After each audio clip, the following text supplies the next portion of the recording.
जय गुरुदेव, जय श्री कृष्णा, नमस्ते, नमस्कार, very good morning all of you, God bless you. So friends, आज बात करते हैं हम जिस सीरीज़ में हम बात कर रहे हैं उसमें आज हम थोड़ा डिस्कस करते हैं आध्यात्मिक यात्रा के बारे में कि जनरली हम सोचे तो ये पता चलता है कि अध्यात्म और धर्म ये दोनों अलग चीज़ें। व्यक्ति का जो धर्म है, जिस धर्म में वो जन्मा है, पला बड़ा है, वो उसका धर्म है। और धर्म में कुछ रूल्स होते हैं, कुछ नियम होते हैं, कुछ डिसिप्लिन होता है।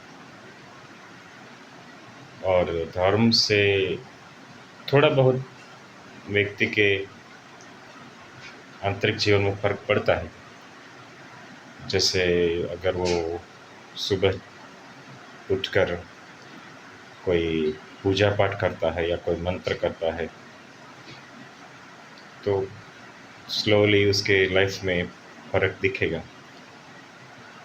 पर अध्यात्म एक दूसरी ही चीज़ है, एक अलग ही मार्ग है और एक ज्ञान है जिसमें व्यक्ति को अगर समझ में भी आ जाए, किसी को सुन के या किसी को देख कर भी, तो कुछ करने की भी आवश्यकता नहीं रहती।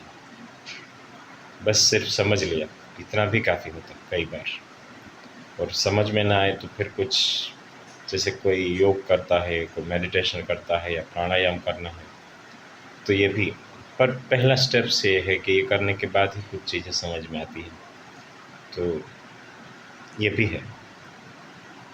और ज्ञान का मार्ग भी है।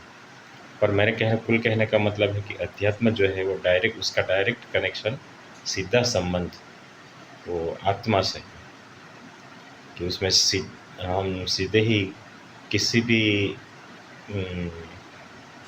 प्रोसेस से होकर, फिर वो मेडिटेशन हो या योगा हो या प्राणायाम हो या कोई मंत्र जाप हो या समर्पण या भक्ति भाव में रहकर, कैसे भी हम अपने भीतर जो एनर्जी और ऊर्जा है, जिसे हम आत्मा कह सकते हैं, भगवान कह सकते हैं, परमात्मा कह सकते हैं, नेचर कह सकते हैं, उसको हम सीधा ही फील करते हैं।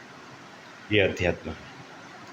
और फिर जब हमारे भीतर ये फील हो जाए, हमें जब ये लगे कि ये बस इतनी सी बात है कि ये आत्मा है, एक एनर्जी मेरे भीतर है जिसकी वजह से मैं जिंदा हूँ, और जब हमें ग्रेटिट्यूड का और कृतज्ञता का भाव आने लगे,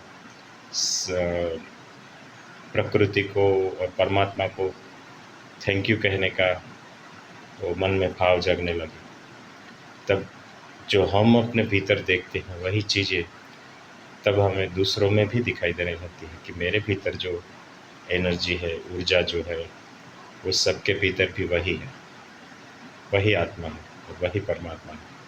फिर कोई भी चीज़ आपसे या हमसे अलग नहीं रह जाता, अलग नहीं रह जाता, सब एक सा हो जाता है। ये अध्यात्म। धर्म भी स्लोली उसमें भी वो अध्यात्म की ओर आता जाता है, आ ही जाता है स्लोली। पर उसमें कई चीज़ें और है कि व्यक्ति कितना समझता है और उसकी अंडरस्टैंडिंग क्या है। क्योंकि कई बार ऐसा भी हमने देखा है, देखने को मिलता है सोसाइटी में या हमारे आसपास, कि कई लोग लाइफ टाइम बाहरी कर्म कांड और क्रिया कांड करने में ही उलझ कर रह जाते हैं। और वो जो मानव जीवन का जो लक्ष्य है समझना, और ये समझ में नहीं आता। और आप इस बारे में ज़्यादा सोचना कि धर्म और अध्यात्म क्या है और इसमें क्या डिफरेंस हो सकता है। जय गुरुदेव, जय श्री कृष्ण।